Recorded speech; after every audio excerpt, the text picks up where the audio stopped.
Hello students और दी explainer में आपका स्वागत है। आज ना हम लोग टाइम ट्रैवल करके चलेंगे फिजिक्स की दुनिया में एक ऐसी ज़बरदस्त मिस्ट्री सॉल्व करने जिसने लिटरली 20th सेंचुरी साइंस की पूरी शक्ल ही बदल दी। पता है किसकी कहानी है? ये कहानी है उस छोटू से पार्टिकल की जो हर जगह है, आपके अंदर, मेरे अंदर, इस स्क्रीन में, हर जगह। हाँ, हम बात कर रहे हैं इलेक्ट्रॉन की। हम एकदम डिटेक्टिव बन के पता लगाएंगे कि भाई इसे आखिर खोजा कैसे गया, और ये भी जानेंगे कि वो कौन से सीक्रेट्स हैं, कौन से तरीके हैं जिनसे हम इन इलेक्ट्रॉन्स को एक मेटल के सरफेस से आज़ाद करवा सकते हैं। रेडी हो? तो चलिए इस कमाल के सफ़र पर निकलते हैं। तो ये रहा हमारा आज का रोड मैप। सबसे पहले हम जाएंगे 19th सेंचुरी के एक साइंटिफिक रहस्य में जिसका नाम था cathode rays.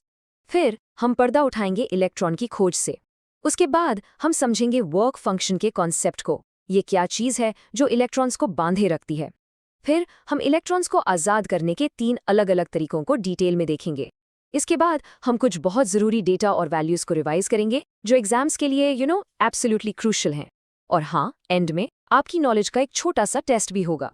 Section 1 and 19th century science mystery. तो चलिए कहानी शुरू करते हैं 1800s के आखिरी सालों से। इमेजिन करो, उस टाइम दुनिया भर के साइंटिस्ट्स डिस्चार्ज ट्यूब्स के साथ एक्सपेरिमेंट्स कर रहे थे। ये क्या थी? बस कांच के सील्ड ट्यूब्स जिनके अंदर बहुत ही कम प्रेशर पर गैस भरी होती थी। अब जब इन ट्यूब्स के दोनों सिरों पर हाई वोल्टेज लगाया जाता था तो एक अजीब सी चमकदार रोशनी दिखती थी। लेकिन सवाल ये था कि ये रोशनी आ कहाँ से रही है? इसका राज क्या है? यही थी उस वक्त की सबसे बड़ी साइंस पजल। और इस मिस्ट्री को सॉल्व करने का सफ़र काफ़ी लंबा चला। देखो, 1870 में विलियम क्रुक्स ने इन अनजाने किरणों को कैथोड रेज का नाम दिया और इनकी प्रॉपर्टीज को खूब स्टडी किया। फिर 1887 में हर्ट्स ने इलेक्ट्रोमैग्नेटिक वेव्स को कंफर्म कर दिया, जिसने इस डिबेट को और गर्मा दिया कि भाई ये कैथोड रेज आखिर वेव्स हैं या पार्टिकल्स। 1895 में इसी तरह की ट्यूब से रोंटगन ने गलती से एक्सरेज की खोज कर ली और आखिरकार 1897 में जे थॉम्सन ने इस पूरी पहेली को सॉल्व कर दिया और उस पार्टिकल को ढूंढ निकाला जिसे हम आज इलेक्ट्रॉन कहते हैं। तो आखिर ये कैथोड रेज हैं क्या? सिंपल भाषा में, ये कैथोड यानी नेगेटिव इलेक्ट्रोड से निकलने वाले बहुत तेजी से दौड़ने वाले नेगेटिवली चार्ज्ड पार्टिकल्स की एक स्ट्रीम है, एक नदी जैसी। साइंटिस्ट को तब तक इतना तो पता था कि इन पर नेगेटिव चार्ज है और ये बिल्कुल सीधी लाइन में चलती हैं। लेकिन बड़ा सवाल ये था कि ये पार्टिकल्स, ये कण आखिर बने किस चीज से हैं? क्या ये उस गैस के एटम्स हैं जो ट्यूब में भरी हैं, या ये कुछ बिल्कुल नया है? यही थी $1 मिलियन क्वेश्चन। अब हम आते हैं सेक्शन 2 पर, अनमास्किंग द इलेक्ट्रॉन। तो इस रहस्य को सुलझाने का क्रेडिट जाता है 2 महान साइंटिस्ट्स को, जिन्होंने अपने ब्रिलियंट एक्सपेरिमेंट से इलेक्ट्रॉन की असली पहचान दुनिया के सामने ला दी। ये थे जे थॉम्सन और आर मिलिकन। इन्होंने ही इस केस को क्रैक किया। तो 1897 में जे थॉम्सन ने एक कमाल का एक्सपेरिमेंट डिजाइन किया। सोचो उन्होंने क्या किया। उन्होंने इन कैथोड रेज के रास्ते में एक तरफ से इलेक्ट्रिक फील्ड लगाई और दूसरी तरफ से उसके ठीक 90 डिग्री पर मैग्नेटिक फील्ड।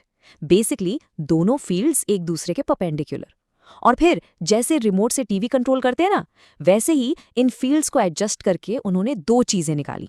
एक, इन पार्टिकल्स की स्पीड, जो कि get this, speed of light का 10 से 20% थी, बहुत तेज। और दूसरी और सबसे इंपॉर्टेंट चीज, उनका चार्ज टू मास रेशियो, जिसे हम कहते हैं E/m। लेकिन जो असली गेम चेंजर था ना, वो अब सुनो। उन्होंने देखा कि ये E/m रेशियो हमेशा हमेशा सेम रहता था।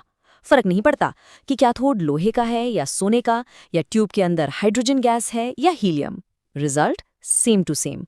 और बस इस एक ऑब्जर्वेशन ने सब कुछ बदल दिया।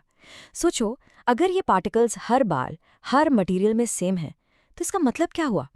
मतलब साफ था, ये कोई आम पार्टिकल्स नहीं थे। ये हर चीज का, हर तरह के मैटर का एक बुनियादी, एक फंडामेंटल हिस्सा थे। जे थॉम्सन ने इसे यूनिवर्सैलिटी कहा। मतलब ये कण हर जगह हैं, हर चीज में मौजूद है, एक यूनिवर्सल बिल्डिंग ब्लॉक। यहाँ हम इन दोनों मास्टर डिटेक्टिव्स के काम को एक साथ देख सकते हैं। जे थॉम्सन ने 1897 में E/m रेशियो की वैल्यू निकाली, जो थी 1.76 × 10⁻11 C/kg। लेकिन अभी भी E यानी चार्ज और M यानी मास अलग अलग पता नहीं थे। इस पजल के आखिरी टुकड़े को जोड़ा आर मिलिकन ने 1913 में अपने लेजेंडरी ऑयल ड्रॉप एक्सपेरिमेंट से। उन्होंने एक एक इलेक्ट्रॉन का चार्ज यानी E इतनी ज्यादा एक्यूरेसी से नापा कि सब हैरान रह गए। वैल्यू थी 1.602 इंटू 10⁻⁻19 कूलम्स। और जब E और E/m दोनों मिल गए तो इलेक्ट्रॉन का मास कैलकुलेट करना तो बच्चों का खेल था। और इस तरह जे थॉम्सन ने इन फंडामेंटल पार्टिकल्स को नाम दिया इलेक्ट्रॉन्स। अब ये बिल्कुल साबित हो चुका था कि इलेक्ट्रॉन ही मैटर का एक मूलभूत, एक यूनिवर्सल कंस्टिट्यूएंट है। और वो अजीब सी दिखने वाली कैथोड रेस, वो दरअसल और कुछ नहीं, बस इन्हीं इलेक्ट्रॉन्स की एक सुपर फास्ट स्ट्रीम थी। Mystery solved. चलिए अब आगे बढ़ते हैं सेक्शन 3 में एक नए सवाल के साथ, द वर्क फंक्शन बैरियर। हमने ये तो जान लिया कि हर चीज़ में, खासकर मेटल्स में, ढेर सारे फ्री इलेक्ट्रॉन्स होते हैं। तो ये इलेक्ट्रॉन्स अपने आप मेटल के सरफेस को छोड़कर घूमने क्यों नहीं निकल जाते? आखिर ऐसी कौन सी चीज़ है जो उन्हें रोक कर रखती है, एक जेल की तरह? हाँ, बिल्कुल, एक चीज़ है जो उन्हें रोकती है। देखो, मेटल्स के अंदर ये फ्री इलेक्ट्रॉन्स आज़ादी से घूमते रहते हैं और इसी वजह से मेटल्स इलेक्ट्रिसिटी कंडक्ट करते हैं। लेकिन जैसे ही कोई इलेक्ट्रॉन सरफेस से बाहर निकलने की कोशिश करता है, मेटल का सरफेस, जिसमें अब एक इलेक्ट्रॉन कम हो गया है, तुरंत पॉजिटिवली चार्ज्ड हो जाता है। और ये पॉजिटिव सरफेस उस नेगेटिव इलेक्ट्रॉन को एक अट्रैक्टिव फोर्स से फट से वापस अंदर खींच लेता है। इसे ही हम सरफेस पोटेंशियल बैरियर कहते हैं। तो है अट्रैक्शन फोर्स, या है पोटेंशियल बैरियर को पार करने के लिए इलेक्ट्रॉन को बाहर से एक्स्ट्रा एनर्जी की जरूरत पड़ती है। और वो मिनिमम एनर्जी, बिल्कुल आखिरी सीमा वाली एनर्जी, जो एक इलेक्ट्रॉन को मेटल के सरफेस से बस जस्ट बाहर निकालने के लिए जरूरी होती है, उस एनर्जी को ही उस मेटल का वर्क फंक्शन कहते हैं। इसे हम φ0 से डिनोट करते हैं और इसकी यूनिट इलेक्ट्रॉन वोल्ट यानी EV होती है। इसको ऐसे समझो, अगर आप एक गड्ढे में खड़े हो तो उस गड्ढे से बाहर निकलने के लिए आपको कम से कम कुछ एनर्जी तो चाहिए होगी ना। वही एनर्जी इलेक्ट्रॉन के लिए वर्क फंक्शन है। और हाँ, ये पॉइंट बहुत इंपॉर्टेंट है। हर मेटल का वर्क फंक्शन अलग अलग होता है। ये इस बात पर डिपेंड करता है कि उस मेटल के एटम्स का स्ट्रक्चर कैसा है और उसकी सतह यानी सरफेस कितनी साफ सुथरी है। जिन मेटल्स का वर्क फंक्शन कम होता है, जैसे कि सीजियम, उनसे इलेक्ट्रॉन निकालना बहुत आसान होता है। और जिनका वर्क फंक्शन ज्यादा होता है, जैसे प्लैटिनम, उनसे इलेक्ट्रॉन निकालना उतना ही मुश्किल होता है। तो इसका मतलब ये हुआ कि अगर हमें इलेक्ट्रॉन्स को इस मेटल के गेट से बाहर निकालना है, तो हमें उन्हें वर्क फंक्शन के बराबर या उससे ज्यादा एनर्जी देनी होगी। सिंपल। और यहीं से शुरू होता है हमारा section 4, 3 ways to free electrons. Scientist ने इस एनर्जी को सप्लाई करने के 3 मेन तरीके ढूंढ निकाले हैं। ये 3 तरीके हैं। पहला है थर्मियोनिक इमिशन, जिसमें हम हीट यानी गर्मी का इस्तेमाल करते हैं। दूसरा है फील्ड इमिशन, जिसमें एक बहुत ही पावरफुल इलेक्ट्रिक फील्ड लगाया जाता है। और तीसरा है फोटो इलेक्ट्रिक इमिशन, जिसमें लाइट यानी रोशनी का उपयोग किया जाता है। चलो इन तीनों को थोड़ा डिटेल में देखते हैं। ओके, चलो इनमें से 2 को कंपेयर करते हैं। थर्मियोनिक इमिशन में एनर्जी का सोर्स है हीट। जब आप मेटल को गर्म करते हो तो फ्री इलेक्ट्रॉन्स को इतनी थर्मल एनर्जी मिल जाती है कि वो वर्क फंक्शन के उस बैरियर को फलांग कर बाहर आ जाते हैं। पुराने ज़माने की जो टीवी ट्यूब्स होती थी ना, वो इसी प्रिंसिपल पर काम करती थी। दूसरी तरफ है फोटो इलेक्ट्रिक इमिशन। यहाँ एनर्जी का सोर्स है लाइट। जब एक खास फ्रीक्वेंसी की लाइट मेटल पर गिरती है तो लाइट के पार्टिकल्स यानी फोटॉन्स अपनी सारी एनर्जी इलेक्ट्रॉन्स को दे देते हैं और इलेक्ट्रॉन्स बाहर निकल जाते हैं। और इन निकले हुए इलेक्ट्रॉन्स का स्पेशल नाम है फोटो इलेक्ट्रॉन्स। और हमारा तीसरा तरीका है फील्ड एमिशन। इसमें हम मेटल के सरफेस पर एक बहुत ही ज्यादा स्ट्रॉन्ग इलेक्ट्रिक फील्ड अप्लाई करते हैं, लगभग 10⁸ वोल्ट्स पर मीटर का। ये इलेक्ट्रिक फील्ड इतना ताकतवर होता है कि इलेक्ट्रॉन्स को मेटल के अंदर से जबरदस्ती खींचकर ही बाहर निकाल देता है। इसका सबसे बढ़िया रियल वर्ल्ड एग्जाम्पल है गाड़ियों में लगा स्पार्क प्लग। वो ऐसी ही स्ट्रॉन्ग फील्ड से एक स्पार्क पैदा करके इंजन को स्टार्ट करता है।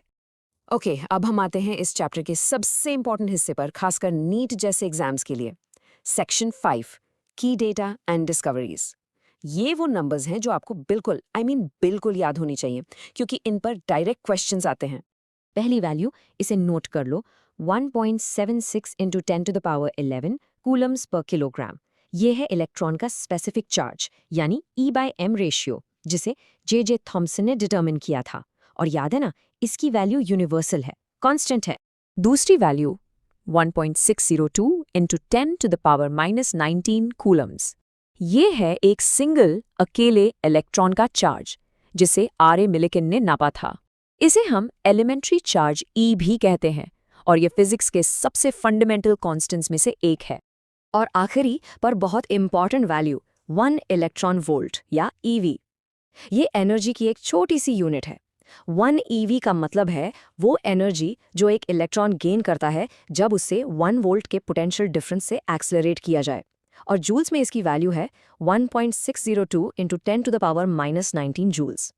यहाँ पर एक छोटी सी मेमोरी ट्रिक है। 1 ईवी की वैल्यू जूल्स में और इलेक्ट्रॉन के चार्ज ई की वैल्यू कूलम्स में, दोनों का न्यूमेरिकल वैल्यू एकदम सेम है, याद रखना।